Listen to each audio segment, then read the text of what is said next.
കാനഡയിലുള്ള എൻ്റെ വീട് കണ്ടാലോ? കമോൺ. കാനഡയിൽ ഒട്ടോവ എന്ന് പറയുന്ന പ്രൊവിൻസിലാണ് ഞാൻ താമസിക്കുന്നത്. ഇതാണ് ഞങ്ങളുടെ ഇവിടുത്തെ ഓരോ വീടുകൾക്കും നമ്പേഴ്സ് ഉള്ളത്. അപ്പം ഞങ്ങളുടെ അഡ്രസ്സ് 195 വിത്രോ അവന്യൂ. ഇല്ലെങ്കിലും ഞങ്ങൾ ബേസ്മെന്റിലാണ് താമസിക്കുന്നത്. ഇത് ഞങ്ങളുടെ അകത്തേക്ക് കയറാനായിട്ടുള്ള ഡോറ്. പിന്നെ ഇവിടുന്ന് നേരെ കയറി ഇതൊക്കെ ഞങ്ങളുടെ ഓരോരോ കലാപരിപാടികൾ. കയറി ചെല്ലുമ്പോൾ തന്നെ ഷൂറാക്ക്.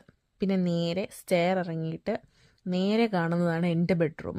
എൻ്റെ ബെഡ്റൂമിൻ്റെ ഒരു പ്രത്യേകത എന്താണെന്ന് വെച്ചാൽ എൻ്റെ ബെഡ്റൂം കിച്ചണിൻ്റെ തൊട്ടടുത്ത. This is my room. വന്നപ്പോൾ മേടിച്ച് വെച്ചത്. അതിനകത്ത് ഇതുവരെ ഫോട്ടോ ഇടാനുള്ള സമയം പോലും എനിക്ക് ഇതുവരെ കിട്ടിയിട്ടില്ല. പിന്നെ ഇതെൻ്റെ ബെഡ്. ഇത് ചേച്ചിയുടെ സൈഡിൽ ചേച്ചിയുടെ ഐഡിയാസ് വെച്ച് ചേച്ചി ഡെക്കറേറ്റ് ചെയ്ത സാധനം. പിന്നെ ഇതെന്തിനാണ് ഇവിടെ വെച്ചിരിക്കുന്നതെന്ന് ഒരു പിടുത്തവും ഇല്ല.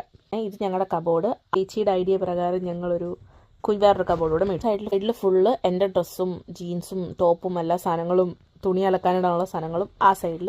ഇപ്പുറത്തെ സൈഡ് ഫുള്ള് ചേച്ചിയുടെ സാധനങ്ങളോ വെച്ചിരിക്കുന്നത്. ഞങ്ങളുടെ റൂമിൻ്റെ ഒരു ഓവറോൾ ലുക്ക് നല്ല രസമാണ്. അതിനകത്ത് നമുക്ക് ഗെയിം കളിക്കാനുള്ള സെറ്റപ്പൊക്കെ ഉണ്ട്. ഇത് ഞാൻ നോക്കി വെച്ചിരിക്കുമായിരുന്നു, പൈസ കിട്ടിയപ്പോൾ ഞാൻ പോയി വാങ്ങിച്ചു. പിന്നെ നിന്ന് കുളിക്കാനായിട്ടുള്ള ബാത്തപ്പ്.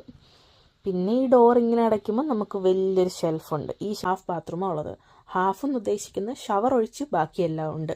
അങ്ങനത്തെ സെറ്റപ്പ്. അപ്പം ഇതാണ് എൻ്റെ കാനഡയിലുള്ള എൻ്റെ വീട്. 25,000 രൂപ കൊടുത്ത്, 25,000 തോന്നുന്നു, $399.5 കൊടുത്ത് ഞാൻ നിൽക്കുന്ന എൻ്റെ വീട്.